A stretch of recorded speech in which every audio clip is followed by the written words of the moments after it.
At 62, Lorraine Parks had weathered enough unspoken slights to recognize when she was being erased. One quiet morning, she overheard her grandson whisper, "Grandma doesn't know right." His mother, Sierra, responded coldly, "She's not coming." End of story. That was the moment everything clicked for Lorraine. Her son James hadn't told her she wasn't invited on the family vacation. They left without a goodbye. They assumed she'd stay behind and watch the house. They assumed wrong. Instead, Lorraine unearthed the house deed with her name only on it. With calm precision, she changed the locks, cleared out the clutter they left behind, and reclaimed her space. This wasn't an act of revenge. It was her quiet return to dignity. That morning, the house felt like a stranger. Lorraine wandered through the hallway, her slippers brushing the hardwood floor each step, echoing with a memory. The kids' laughter, Sierra's high heels tapping across the entryway, James's low baritone humming on Sunday mornings. All gone now. Not just absent, removed. She paused by the front window, where sunlight cut across the rug she once spent hours vacuuming to perfection. It was hers again, the stillness, the quiet, the view of the maple tree she planted the year James graduated high school. Lorraine brewed a pot of real coffee, not the watery instant Sierra insisted on. She poured it into her ceramic mug, the one with the faded tulips and tiny chip on the handle, and sat at the kitchen table. She didn't check her phone. She didn't scan the news. She simply sat and listened to the hum of the fridge, the creak of the vent, the peaceful rhythm of ownership.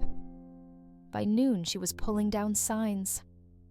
The wooden plaque that said "Good Vibes" only gone. The calendar with beach scenes and motivational quotes gone. Each object she removed peeled back a layer of performance, of pretending this house had been anyone's but hers. She emptied a whole drawer of shared keys. Junk mail addressed to James or current resident went into the recycling. No more shared. No more blurred lines. She opened the hallway closet and pulled out her husband's old toolbox.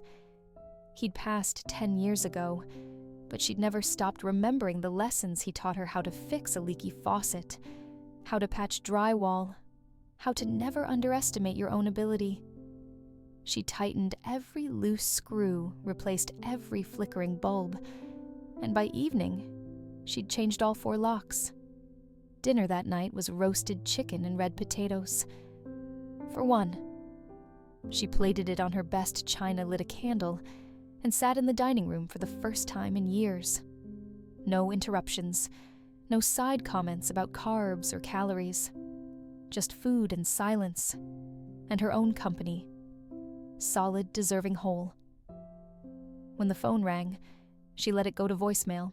The second call came an hour later. James's voice flat and confused. "Hey, Mom, we just got here. Everything okay at the house?" He didn't mention her absence, didn't say they missed her, just a casual check-in like she was some concierge left behind to monitor their property. Lorraine didn't reply. She walked upstairs that night and stood in the doorway of what used to be the guest room. Boxes piled high, Amazon packages, unopened Sierra's seasonal decor, stuffed into bins she never labeled. Lorraine spent 2 hours cleaning, folding, sorting, bagging everything that wasn't hers. Each item she removed felt like lifting a stone from her chest. She found a dusty box labeled Mom's Stuff.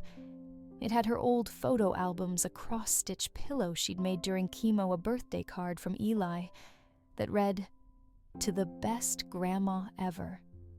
Forgotten, tucked in the attic like a relic. She carried it all to her room. That night, she flipped through the albums page by page, smiles frozen in time birthdays, with cake smeared across cheeks, beach trips where she held the camera while others posed. She wasn't in many photos, always the one behind the scenes, always the one setting the table, packing the snacks, applying sunscreen, always present, never pictured. A storm rolled in just past midnight. Rain tapped on the windows like a reminder she was still here. The house creaked in the wind but didn't flinch.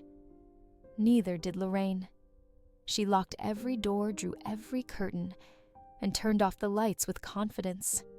She slept better than she had in months. No footsteps in the hallway. No midnight trips to the bathroom with toys scattered like landmines. Just her breath steady and slow, syncing with the rhythm of a home that was finally hers again. The next morning she dressed in her navy sweater and gray slacks. No housecoat, no frumpy slippers. She applied a touch of lipstick and put on earrings, the little silver hoops James had given her for Mother's Day years ago. Not because she was expecting company, because she wanted to. Lorraine stepped onto the porch with her coffee and breathed in the morning. The lawn was overgrown, the flower beds choked with weeds, but it was her lawn, her weeds, her front porch. The wind carried a faint echo of children laughing, memories, not presents. Lorraine smiled. She wasn't angry anymore. She wasn't sad. She was awake, reclaimed, and ready. She picked up the broom and began to sweep. The lock clicked with a deep final sound, a clean, decisive snap that echoed through the quiet hallway, like a closing chapter. Lorraine twisted the new key in her fingers once more, a small smirk on her face. It fit perfectly. Of course it did. She had chosen it. She had installed it. And this house at last was no longer accessible to people who treated her like an afterthought. She stood on the porch and looked out at the driveway, where James used to play basketball after school. A rusted hoop still hung above the garage, its net long gone. Lorraine remembered patching his scraped knees and cheering from the window. Now the silence felt sacred, not empty, not lonely, just hers. She breathed in the crisp morning air, then turned and stepped back into her home, closing the door with the weight it deserved. Inside, she moved with purpose. Her first target was the living room, where Sierra's fingerprints were smeared over every surface in the form of decor that looked like it belonged in a reality show. Throw pillows with phrases like, "Live, laugh, love," stacked like props on the couch. Faux lavender bundles wrapped in twine crowded the mantel. Lorraine ripped them down one by one. She filled 3 garbage bags before lunch. The chalkboard in the kitchen family is everything went first. She didn't even bother reading the notes Sierra had scrawled across it in pastel marker. Grocery reminders, kid chores, a passive-aggressive jab written once. "Don't forget to check in, we're all busy." Lorraine laughed softly as she tossed it in the trash bin outside. She wasn't too busy to notice who they'd erased. Next came the fake lemons, bowls of them tucked into corners like decorations with something to prove. She swept them into a box and labeled it stage set props. No one had asked her if she liked the lemon theme. No one asked her anything, really. Not about what hung on the walls, or which room smelled like mildew, or why her family photos kept getting replaced by Sierra's curated Instagram prints. Lorraine made her way to the dining room. The runner on the table had Blessed stitched in gold thread. She folded it up with slow, careful movements and placed it into the growing donation pile. Beneath it, the wood was still scratched from years of real dinners, real memories, pot roast nights, spilled juice laughter that didn't need to be posted online. This was the house she'd built. Not a showroom. A home. She opened every window and let the air rush in. The breeze caught the curtains and sent them fluttering like flags reclaiming their own space. The scent of dust and detergent gave way to the cool smell of spring grass and freshly turned earth. For the first time in what felt like forever, the house exhaled. Lorraine paused at the hallway mirror. The frame was ornate heavy, something Sierra had thrifted and repainted to fit the aesthetic. Lorraine looked into it now, meeting her own eyes squarely. She saw someone solid, not soft, not invisible, not Grandma Lorraine who made soup and folded towels and lived quietly in the spare room. Just Lorraine, still standing. She opened the coat closet and found more of their clutter-forgotten sneakers, broken umbrellas, plastic bins of tangled cables no one had ever sorted. She knelt and began to pull everything out. One box was filled with Halloween costumes and unopened party favors. Another held a half-assembled photo backdrop with glittery lettering, "Parks Family Fun." Lorraine stared at it for a moment, then shook her head and muttered funny, "How I wasn't in that family photo." The glitter fell to the floor like dust. The hours slipped by. Each room she touched grew lighter, quieter, more honest. She dusted off the family photos she had chosen to keep the ones with her husband James and his brother as boys' pictures, where everyone looked natural, not posed. She rearranged them in the hallway and placed a small vase beneath the biggest frame. A real one. No fake lemons here. Just daisies from the backyard, bent but beautiful. When she reached Sierra and James's bedroom, she hesitated. The door was open, the bed hastily made perfume still lingering in the air. A curling iron sat unplugged on the dresser, next to a bottle of wine with half an inch left. She stepped inside, unplugged the device, and gently placed it in the bathroom drawer. She wasn't here to burn bridges, only to make the space livable again. She stripped the bed, washed the sheets, and boxed up the clothes they left behind. Dresses, jackets, Sierra's collection of motivational workout tanks gone. In their place, Lorraine laid down a simple quilt, handmade by her sister decades ago, soft and worn. The room looked smaller without all the clutter, but also more honest, like a guest room, not a battleground. By sundown, Lorraine stood in the middle of her home, surrounded by order, not silence. The trash bins outside were full. The garage now stored neatly labeled boxes waiting to be picked up. She took a final walk through the house, flicking off lights as she went. Each room hummed with its own energy now, not haunted, not resentful, just peaceful. She ended on the back porch mug of chamomile tea, in hand blanket wrapped around her shoulders. The sky stretched out in front of her, wide and blue-gray stars blinking awake. Somewhere out there, James and Sierra were sipping drinks by a pool, assuming the house was still theirs. Lorraine sipped her tea. The locks had turned. The house had spoken. And she had finally listened. The driveway lights flickered on as dusk crept in. Lorraine was sitting in the den with a crossword puzzle, her reading glasses perched low on her nose, when she heard the sound of tires crunching over the gravel. She didn't move. She had been expecting this moment all day. Through the partially drawn curtain, she saw James's SUV roll to a stop in front of the house. The headlights cut through the early evening haze like accusing eyes. The passenger door opened first. Sierra stepped out, arms crossed, her sunglasses perched on her head like a crown. Her jaw was already clenched.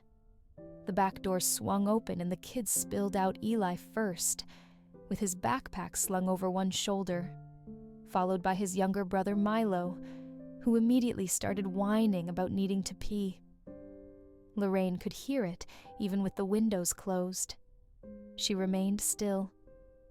James got out last, moving slower than the rest, glancing up at the house, as if it might scold him.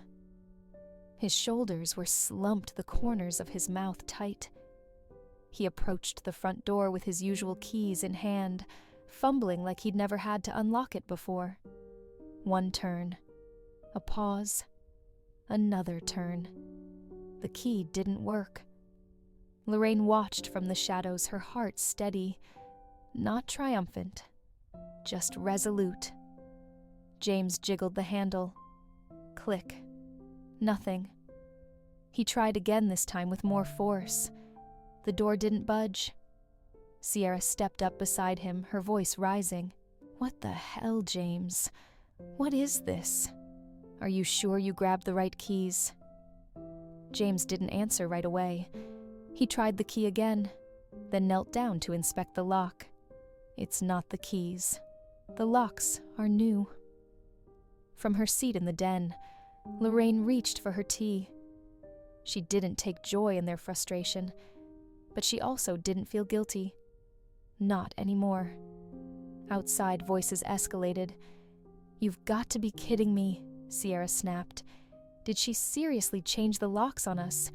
Who even does that to their own family?" Lorraine smiled faintly at the word. Family. James pulled out his phone and started dialing. Inside the house, Lorraine's phone buzzed once, then again. She didn't move to answer. Instead, she walked to the kitchen window, cracked the curtain, and peered out at the scene unfolding. James was now pacing the walkway, phone to his ear, waiting for voicemail. Sierra stood in front of the door, like she could will it open through sheer irritation. The boys were sitting on the front steps, one chewing a granola bar, the other still complaining about needing the bathroom. Lorraine's phone buzzed again. Voicemail. She walked over to it and pressed mute. Let it ring. Outside, James was clearly trying to stay calm. "Mom," he said into the phone. "Hey, it's me. We just got back. Something's wrong with the lock, I think. Maybe you're out. Just give me a call when you get this." He hung up and looked at Sierra, who threw her arms up. "We've been in the car for 6 hours, James. I swear to God, if she's doing this on purpose, she wouldn't," James mumbled, but his face said otherwise. Lorraine turned away from the window and returned to her tea.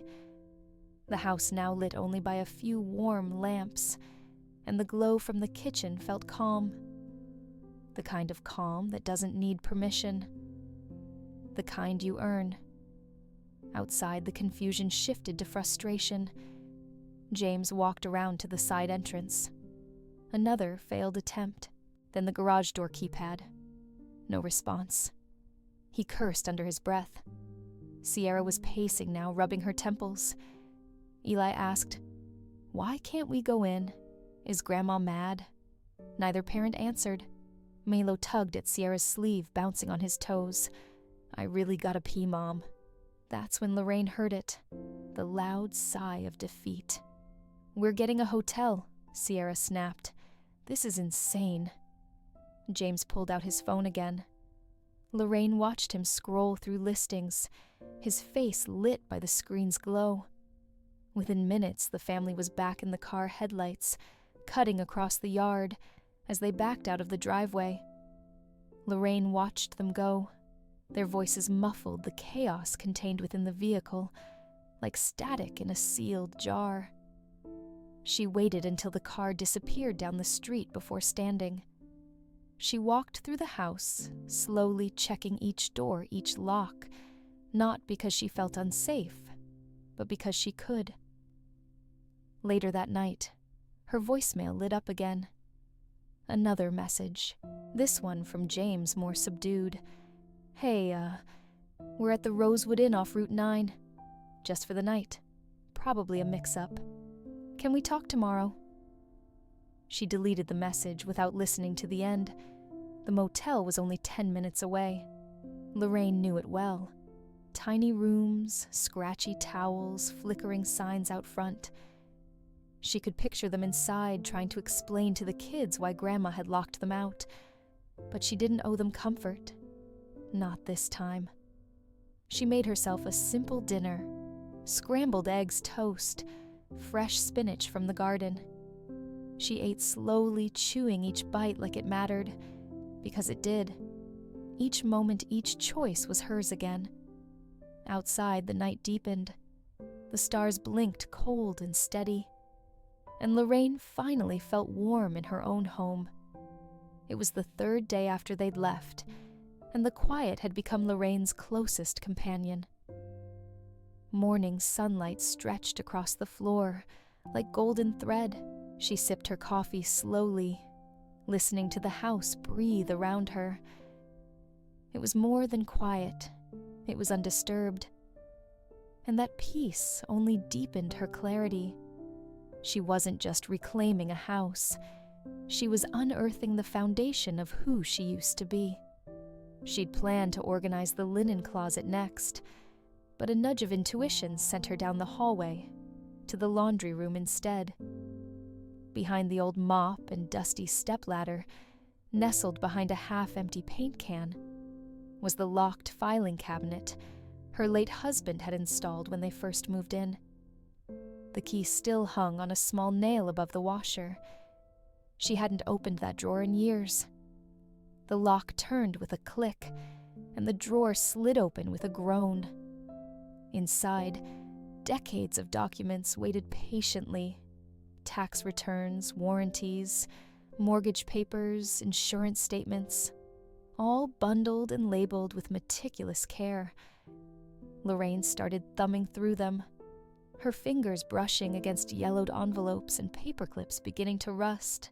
Her eyes paused on a thick red folder labeled Property. She carried it to the kitchen table, cleared off the placemats and candles, and opened it flat. She scanned the first few pages: original deed updated tax forms, maintenance receipts all in her name. Clear, legal, undeniable. She was about to close it when a smaller folded piece of paper slipped out. It wasn't like the rest newer printed on standard copy paper. Her name wasn't on it. The header read Potential Sale, Spring Assessment. Her heart lurched. It was an email printout time-stamped just 6 months prior, sent from James's account. The message was forwarded between him, Sierra, and a realtor named Tessa Monroe. Lorraine read, eyes narrowing with every line. Sierra had written, "Can we list above market value? The house has sentimental weight. It's been in the family for decades." James responded, "Once things are officially in our name, we'd like to move to the coast. Bigger place, more space for the boys." Tessa replied, "Absolutely. Let's plan for a full assessment this April. Get things squared away on the paperwork side." Lorraine sat motionless for a full minute. She didn't blink, didn't breathe. The betrayal wasn't just in the words. It was in the planning, the precision, the cold, business-like tone they used about the home she built with her husband, the home where she'd raised her sons and planted lilacs in the backyard, and stayed up nights caring for sick children. She felt sick. Not angry yet, just hollow. She stood, walked to the sink, and washed her hands, the water scalding. She stared at her reflection in the window above the faucet's steam fogging the glass. They were going to sell her house, without her, behind her back, like she was already gone. Lorraine returned to the table, grabbed her phone, and opened the camera. She took clear, high-resolution pictures of the deed, the email printout, and the corresponding tax forms. She uploaded everything to her cloud storage, multiple copies just in case. Then she sat down and dialed a number she hadn't used in years. "Parker and Grant Law," said the receptionist. "How can I direct your call?" "This is Lorraine Parks," she said, voice crisp. "I need to speak to someone about submitting proof of sole home ownership. There's been a recent dispute possible. Fraudulent intent to sell without consent." The receptionist didn't flinch. "Do you have documents?" "Dozens," Lorraine replied. "Original deed, tax receipts, and email correspondence. "Excellent," the receptionist said. "Let's schedule a call with our property attorney. You can email the files in advance. I'll give you the secure upload link." Within the hour, Lorraine had sent everything. She didn't dramatize it, didn't throw objects or cry. She simply acted. With calm, deliberate grace, she made herself a sandwich turkey and cheddar and sat at the table where Sierra once planned charcuterie boards, and James scrolled endlessly on his phone. She ate in silence, letting the house wrap itself around her like a loyal dog finally off its leash. She was done being the afterthought, done playing nice while they rewrote her story with real estate contracts and beach house fantasies. That night, she took the original deed and locked it back into the fireproof box at the back of her closet. Then she pulled out her journal and wrote a single sentence on a fresh page.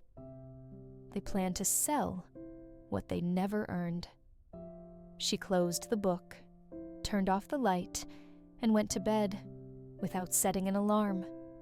The next morning, her phone buzzed. A voicemail. James. "Hey, Mom, got your email. Just wondering if we could talk. Sierra's kind of upset. Maybe we misunderstood something. Lorraine deleted the message. Let them squirm. Let them realize what happens when the foundation they thought was theirs stands up and says no." She poured herself another coffee and walked outside barefoot. The garden needed tending. The soil was dry, but it was hers. Every inch, every weed, every stubborn root. And she was just getting started. Lorraine was fishing between the couch cushions for the remote when her fingers brushed something hard and cool, not plastic like the remote, but smooth warm from the sunlit room. She pulled it free and held it up in the afternoon light. It was a phone. A pale blue case with a cracked corner and a faded sticker of a cartoon fox. Eli's phone. She sat there a moment, the phone in her palm like a forgotten toy, small but weighty with meaning. She hadn't seen it on the table or countertop before. It must have slipped between the cushions while Eli lounged here watching cartoons or playing those games he loved. She stared at the device, a tug in her chest she couldn't ignore. She pressed the side button and the screen lit up.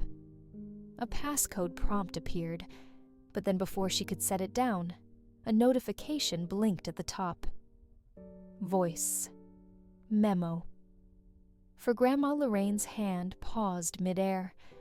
Her thumb hesitated, hovering just above the play icon. She looked around the quiet room, suddenly unsure. She wasn't the type to snoop, but this was addressed to her, specifically. It wasn't curiosity. It felt like permission. She tapped play. At first, there was just a soft rustling. Then came Eli's voice, small and unsure the way children speak when they think someone might overhear. "Hi, Grandma," he whispered. "I don't know if you'll ever hear this, but I wanted you to come. I asked if you could. Mom said no, and Dad didn't say anything." Lorraine felt her breath catch. Her heart squeezed tight in her chest. The way Eli spoke, careful like a secret, made her throat close up. I don't know why he continued, his voice cracking just slightly. I miss you when you're not there." Silence followed, then a soft inhale. He was trying not to cry. Lorraine could feel it. "You always make pancakes when Mom forgets. You come to my games even when it rains. You help me with the hard words in my books. I don't get why you had to stay." A long pause. 10 seconds. 15. Then a near whisper. "I wish you were coming with us." Click. The file ended. Lorraine sat frozen, the phone still in her hand. The tears didn't come fast, not at first. Just a single drop that slid down her cheek quiet and hot, like it had been waiting for permission. Eli's voice still echoed in the room in her head, in the deepest corners of her heart. It wasn't just a message. It was validation. Proof that she hadn't imagined it, that her absence had been deliberate, and that it mattered to at least one person. She stood, slowly carried the phone to the dining table, and retrieved her stationery box, the good one, with the heavy cream-colored envelopes and matching paper. She'd been saving it for something important. This counted. She uncapped her pen and wrote, "Dear Eli, I heard your message. I love you. You didn't do anything wrong. I'm always here when you need me. Love, Grandma." She folded the letter neatly and tucked it behind the phone case, securing it gently with a piece of tape. Then she placed both into a padded mailer she kept for fragile items and printed the address James had left in the first voicemail, the Rosewood Inn off Route 9. No return name, just her careful handwriting. She drove it straight to the post office, resisting the urge to add a note for Sierra or James. This wasn't for them. This wasn't about explaining herself to adults who had stopped listening long ago. This was for the child who still saw her, who still believed she belonged. When she returned home, the house felt different.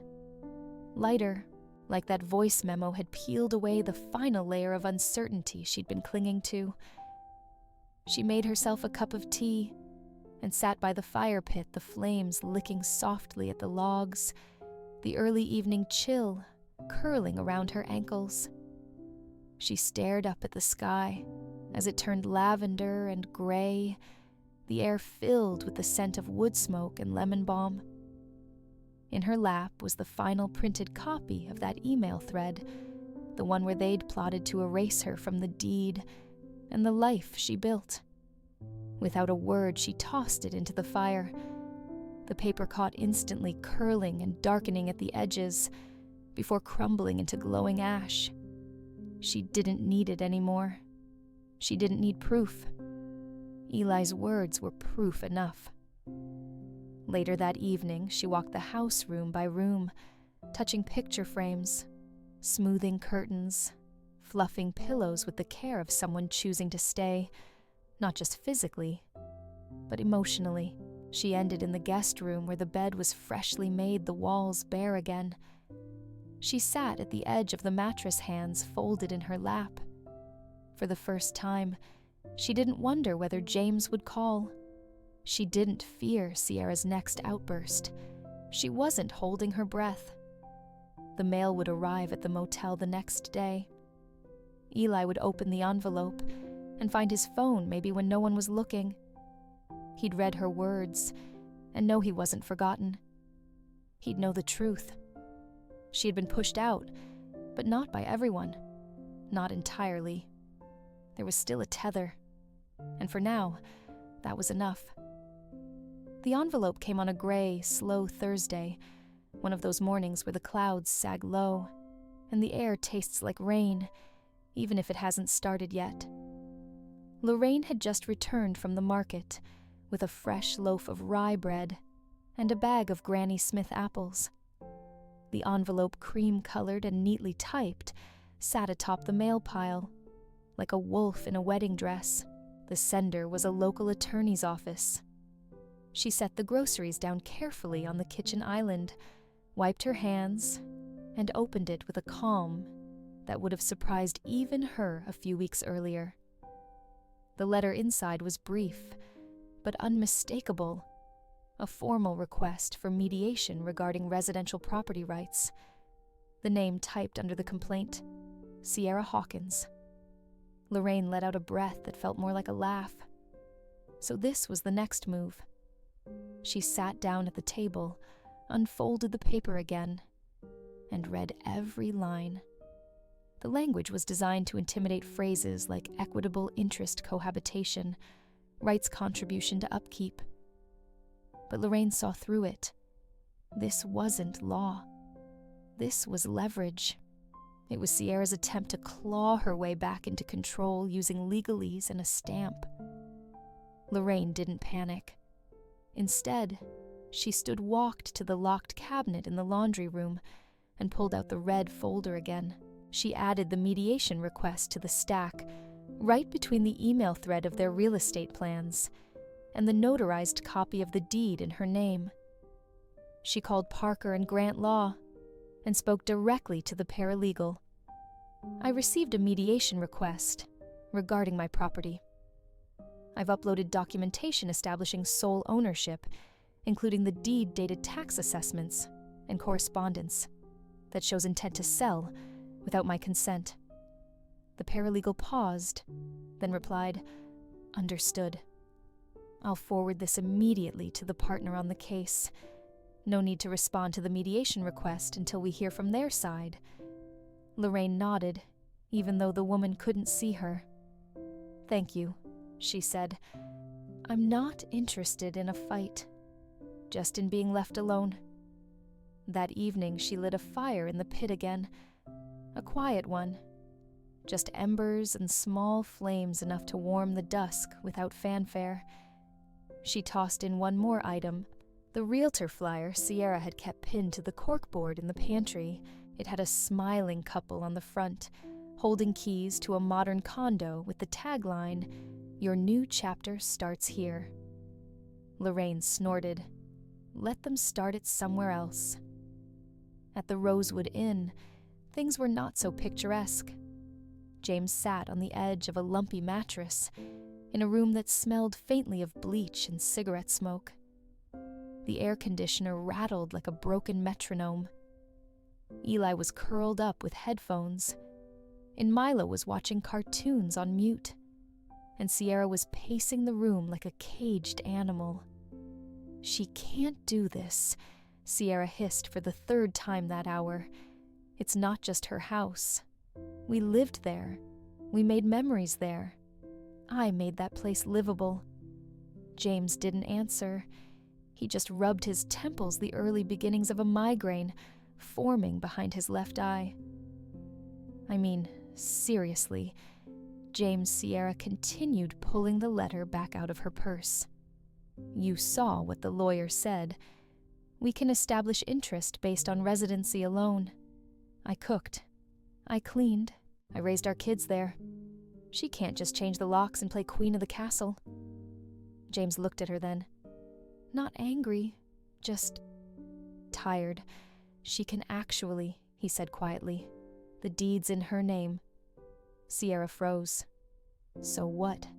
She signed it years ago, before we ever moved in." "Doesn't matter. It does," he replied. "Legally. It really does." The silence that followed was like wet wool, heavy and suffocating. Milo dropped the remote. Eli shifted under the thin motel comforter. Sierra turned to face the wall, fists clenched. "This is ridiculous. She's doing this to punish us. It's petty." James didn't respond. He stared down at his phone, the screen still blank. Lorraine hadn't replied to any messages. Not one. In that moment, he didn't know what stung more, the fact that his mother had shut them out, or the fact that it no longer felt undeserved. Back at the house, Lorraine swept the front porch, humming under her breath. She hadn't done this in years, not because she wasn't able, but because someone always beat her to it with a leaf blower, or insisted it wasn't necessary. But the act grounded her, each sweep a stroke of ownership, of peace. She planted fresh marigolds in the front pots, wiped down the porch railing, and placed a new doormat with a simple message, "Welcome to my home." She underlined my in her mind not with arrogance, but with truth. That night, she took a long bath, her first in weeks. Not rushed, not interrupted. Candles, bath salts, her favorite book propped open beside the tub. The silence wasn't a void, it was a sanctuary. The motel family, meanwhile, stewed in resentment. The motel coffee was bitter. The kids were restless. Sierra was livid, and James was quiet. too quiet. Lorraine, unbothered, slept with the windows open, a gentle breeze lifting the corners of her curtains. Her phone stayed silent. Her heart did not race. She was, for the first time in a long while, wholly unshaken. Let them stay in their motel room with peeling paint and low thread count sheets. Let them wrestle with their own decisions. She had no interest in dragging them out. She was already moving on. It was nearly 2 a.m. when the knock came 3 slow raps against the front door, quiet, but deliberate, as though the person on the other side wasn't sure they had the right to be heard. Lorraine sat up in bed, her instincts sharp despite the hour. She didn't panic. She didn't call out. She simply rose, pulled on her robe, and walked barefoot down the hallway toward the sound. Through the peephole, she saw him, James, alone. He looked smaller than she remembered, shoulders hunched beneath a faded hoodie, hands stuffed in his pockets. No Sierra, no kids, just him and whatever guilt he'd finally decided to carry to her doorstep. Lorraine didn't open the door right away. She watched him shift from foot to foot, his breath visible in the cold air. She made him wait. 30 seconds. A minute. Then she turned the deadbolt open, the door a crack, and said nothing. He looked up. His eyes were sunken, tired. The kind of tired that goes beyond exhaustion into regret. "I didn't know where else to go," he said finally, voice hoarse. Lorraine stared at him through the narrow opening. "She left you." He nodded once, slow. "Took the boys. Said she was done. Said it was all my fault." "She's not wrong," Lorraine replied, her tone flat. James swallowed hard, but didn't argue. That alone said something. "I'm not asking to come in," he said. Just somewhere to sleep." Lorraine considered him for a moment.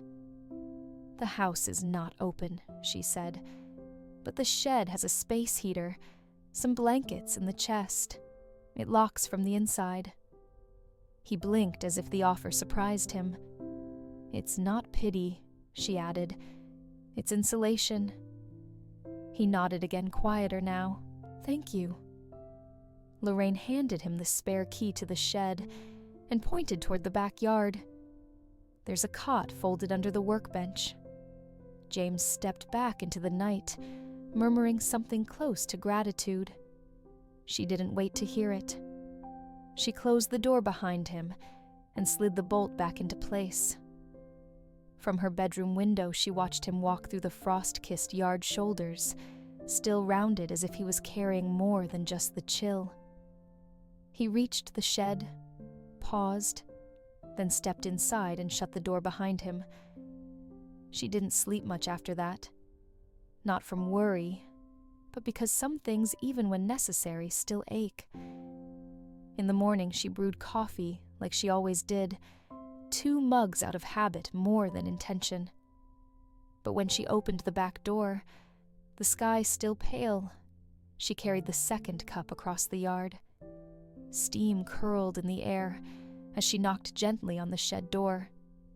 Inside, James was sitting on the cot, wrapped in one of the old quilts from the guest room. His face was puffy with sleep, eyes red, but alert. He looked like a boy again, raw, unsure, in need of something he couldn't name. She handed him the coffee without a word. He took it with both hands like it might break. They sat in silence for several minutes, steam rising between them like an unspoken truth. "I should have stopped it a long time ago," James said finally, his voice a gravelly whisper. "I just kept telling myself you were fine, that you didn't mind." Lorraine stared ahead, her expression unreadable. That's what made it worse. He nodded, staring into his cup. "I didn't protect you, and you always protected me." She didn't offer forgiveness, didn't rush to make him feel better. The silence between them wasn't cruel. It was deserved. After a while, she said, You don't get the house. You don't get a room. But you get this moment one night to understand what you threw away. James didn't argue. He just whispered, "I know." She stood brushed off her robe and walked back to the house. She didn't look back. She didn't need to. That night in the shed was the first time in years James saw her, not as the quiet woman folding laundry in the background, not as the default babysitter or forgotten homeowner, but as someone who had given him everything and finally took it back. Later, Lorraine folded laundry in the living room, the hum of the dryer soft in the background. She watched the sunrise push light across the walls, touching photographs, touching corners of her life that had once felt shadowed. The quiet wasn't a burden anymore. It was a boundary firm and deserved. At 9 a.m., the shed door creaked open. James stepped onto the porch slowly, not with entitlement, but with caution. He didn't knock. He didn't speak. He just stood there for a moment, then turned and walked down the driveway. Lorraine watched from the side window, arms crossed, jaw set. She didn't wave. She didn't follow. She'd given him a roof for the night. That was enough. Now the rest was his to rebuild, without expecting her to hand him the foundation again. A slow, deliberate drizzle that painted the windows and drummed softly on the rooftop. Lorraine stood in the kitchen drying dishes, with the quiet dignity of someone who'd long since stopped rushing for anyone else's comfort. She wasn't waiting for a knock this time. She knew he'd come back. The weight of guilt doesn't vanish overnight. It stews, ferments, pulls you back to the place you broke. Just after 10, another soft knock echoed through the back door. No urgency, no entitlement. Lorraine wiped her hands, opened the door, and stepped aside. James stood there soaked from head to toe, clutching an old photo album wrapped in a plastic grocery bag. He looked like a boy, again rain clinging to his lashes, a small tear in his jeans, sneakers soaked. Lorraine didn't say anything. She just motioned toward the living room. He walked in slowly, the house warm and dry around him, the walls silent but alert. He set the album on the coffee table and stood awkwardly by the fireplace, like he didn't know whether to sit or kneel. "I found this in the garage," he said, voice barely above a whisper, "under a box of Christmas lights." Lorraine glanced at it but didn't move. "You never looked at those when you lived here?" James nodded. "I didn't want to remember. Not the way you did." She crossed her arms and leaned against the wall, waiting.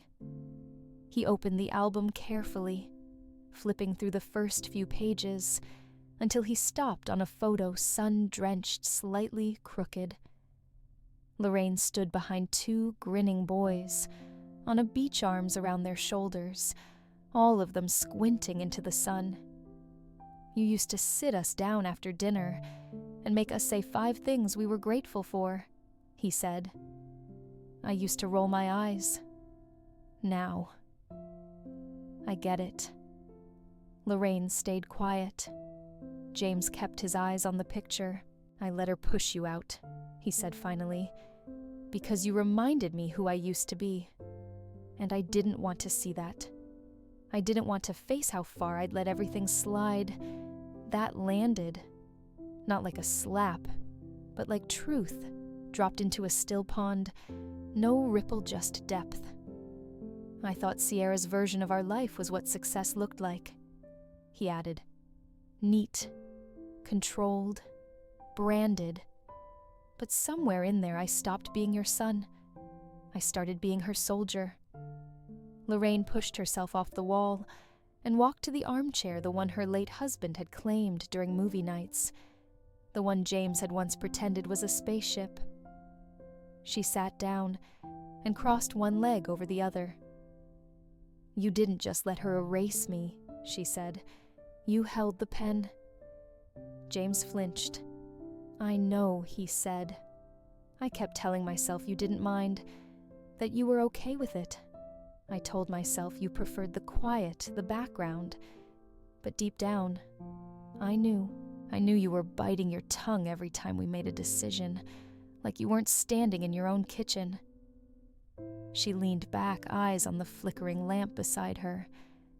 I stopped biting my tongue the day you drove off and waved like I was the help. James bowed his head, rain still dripping from his jacket. I'm not asking to move back in, he said quickly. I know I can't. He stopped, words tangled. Lorraine stood, walked into the kitchen, returned with a dry towel, and handed it to him without fanfare. Then she sat again. You get the shed, she said. One more night, that's all. He looked up hopeful, but she cut him off. Don't mistake that for forgiveness. This isn't a reunion. It's reality. You made choices. This is where they landed you.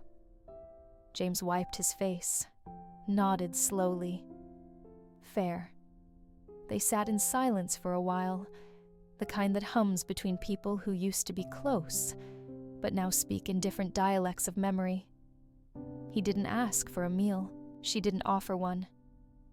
But eventually she said, There's a cot in the garage. Take it. The shed has a plug now. He stood and paused at the door. Thank you, he said. Lorraine didn't respond. She didn't need to. After he left, she flipped open the photo album and stared at the beach picture again. Her younger self looked tired but proud. The woman in the photo didn't yet know what silence could cost. The woman standing in that living room did. She closed the book, turned off the lamp, and went to bed. In the shed, James laid the cot out carefully plugged in the heater and sat in the dark for a long time. He wasn't cold. He wasn't warm either. He was just there. No mattress, no wife, no noise. Just the sound of rain on the roof and the quiet presence of a mother who no longer owed him anything, but who gave him one last night anyway. And maybe that was the beginning of becoming someone worth coming home to again. It was late afternoon when Lorraine heard a car pull into the driveway again. This time, the sound didn't stir anxiety. No dread curled in her gut. She didn't brace herself. She simply wiped her hands on a dish towel, stepped onto the porch, and waited. James got out of the car, a different one than before. Older, a little dented paint peeling on the bumper. He was wearing a button-up shirt tucked and hair-combed. Under one arm, he carried a thin white envelope under the other. The same photo album he'd brought from the garage. Afternoon, he said, approaching slowly. Lorraine didn't reply right away.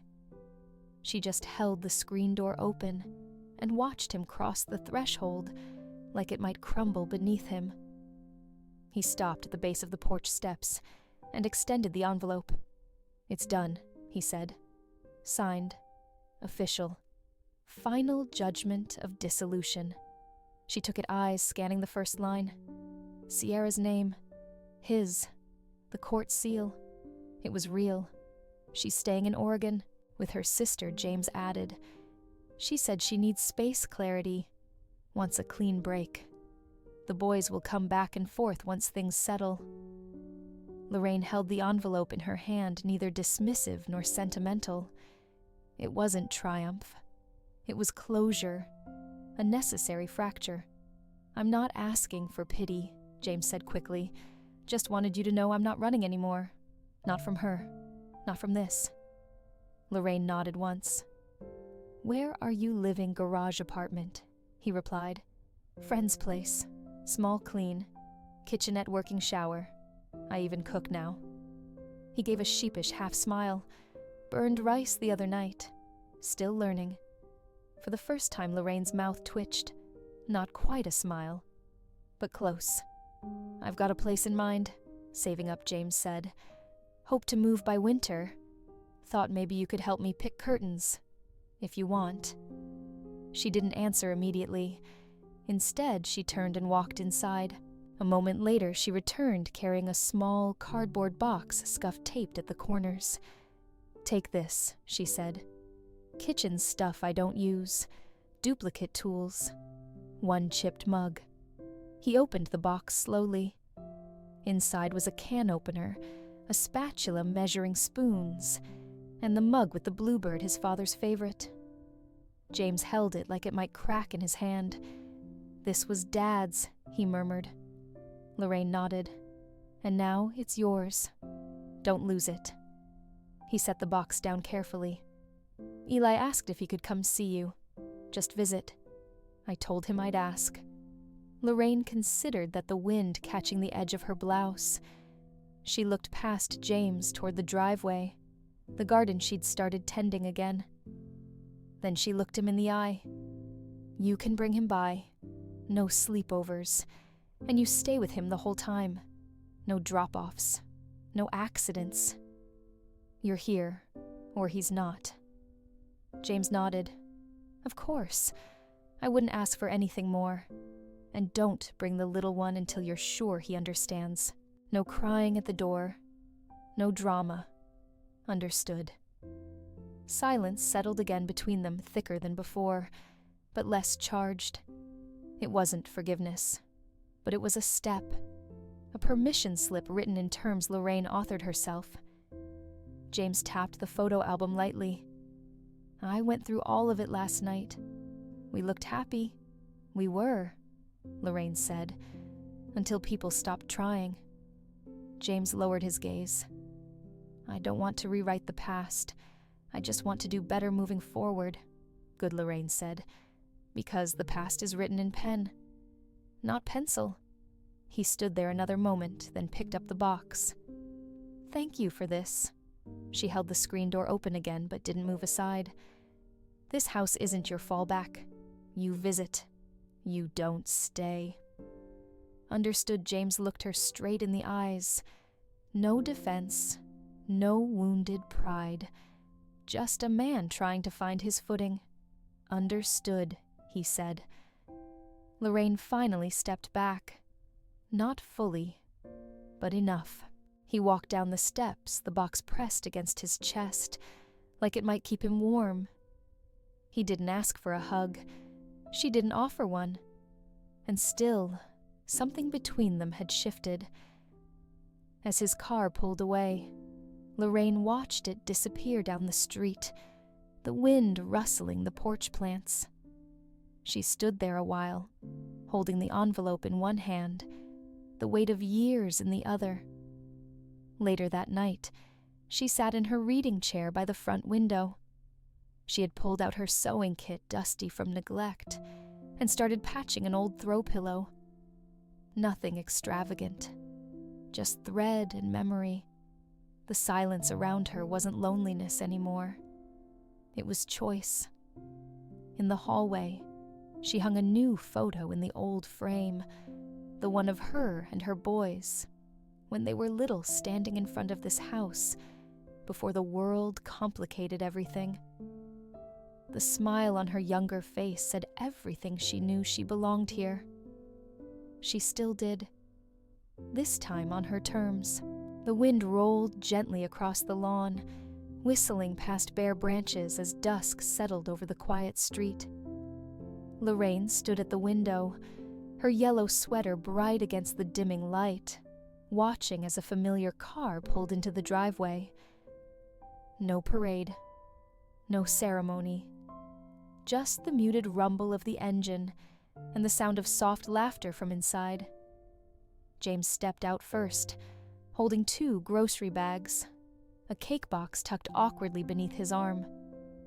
The back door opened and Eli climbed out with his little brother Miles, close behind both boys bundled in mismatched scarves and knit hats. Lorraine opened the door before they knocked. "Merry Christmas," James said quietly, his eyes hopeful, but guarded. Eli was the first to move. He rushed to her, arms flung wide, the force of his hug nearly toppling her backward. "Did you make cookies?" he asked breathlessly. Lorraine smiled, the corners of her eyes crinkling. "Of course I did. You think I'd forget that the house welcomed them not loudly, but gently." Lorraine had lit a few candles, their warm flicker, casting shadows that danced softly on the walls. The table was set for 4. Nothing extravagant, just simple dishes, cloth napkins, and a roast resting on the counter. Miles shuffled in behind his brother, wide-eyed, scanning the space, like it had changed since the last time. In a way, it had. The chaos was gone. The resentment had drained. All that remained was what Lorraine had chosen to keep. James entered last, setting the bags down, and offering a quiet, "Hey." He didn't try to take over the space, didn't assume his place. He moved like a visitor, not out of shame, but respect. In the kitchen, he washed his hands and began helping with the plates. No fanfare, no instructions, just natural rhythm. He dried each dish and stacked them where they used to go, before Sierra had rearranged everything. "I bought new curtains," he said after a while, glancing over his shoulder. Lorraine looked at him, waiting. "They're gray, with a blue trim. Neutral, but not boring." She gave a slight nod. "I also use Dad's mug now." He added, his voice softer. "Every morning." Something flickered behind her eyes. Not pain acknowledgement. They ate together as the sun dipped below the horizon. The boys chatted about school, their new teacher a dog that chased them down the block. Lorraine listened, adding a comment here, a gentle laugh there. The roast was good. The cookies were better. Everything was enough. After dinner, Eli handed her a homemade card. Crayon letters spelled out "Best Grandma Ever." The handwriting crooked but proud. Lorraine placed it beside the small pine cone centerpiece she'd made from scraps of ribbon and dried herbs from the garden. As the boys played a quiet board game near the fireplace, James and Lorraine stood side by side at the sink, rinsing dishes.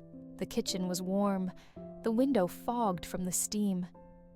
"I don't expect things to be perfect," James said. "Or easy. I just wanted today to feel right." "It does," Lorraine replied. He looked at her, then eyes clearer than she'd seen in years. "Thanks for letting us come." She didn't say "you're welcome." She just handed him the next plate. Later, when the boys were packed up and sleepy coats zipped and scarves crooked, Eli hugged her again. Longer this time, tighter. "Can I come back next week?" he asked. "I want to paint the gnome in the garden. The colors are all faded." Lorraine chuckled. "Bring your own brush." James lingered on the porch after the boys ran to the car. His eyes drifted up to the kitchen entryway, where a new sign hung wooden, simple painted cream, with soft green letters. "This house remembers." He stared at it for a long moment, lips parting like he wanted to speak. But then he only nodded. "Good night, Mom. Drive safe." She locked the door behind them, turned off the porch light, and stood in the stillness. The silence didn't sting anymore. It hummed low and steady, like something earned. She walked through each room slowly, fingers trailing along the edges of things she'd once thought of giving up. The hallway photos now showed only what mattered. The guest room, formerly Sierra's dressing space, had been painted a soft yellow. Lorraine had moved a chair and a small lamp and started reading there in the mornings. Her space, her light. Finally, she settled into her husband's old chair, the cushion worn perfectly to her shape. She pulled a blanket across her lap, the tea in her hand steeped just right. Outside, the wind calmed. Inside, everything was in its place. Lorraine wasn't waiting anymore. Not for apologies, not for approval, not for someone else to see her. She had taken back her space, her name, her worth. She was home, not shared, not negotiated, just hers. And in the warm, flickering quiet of that Christmas Eve, the house agreed.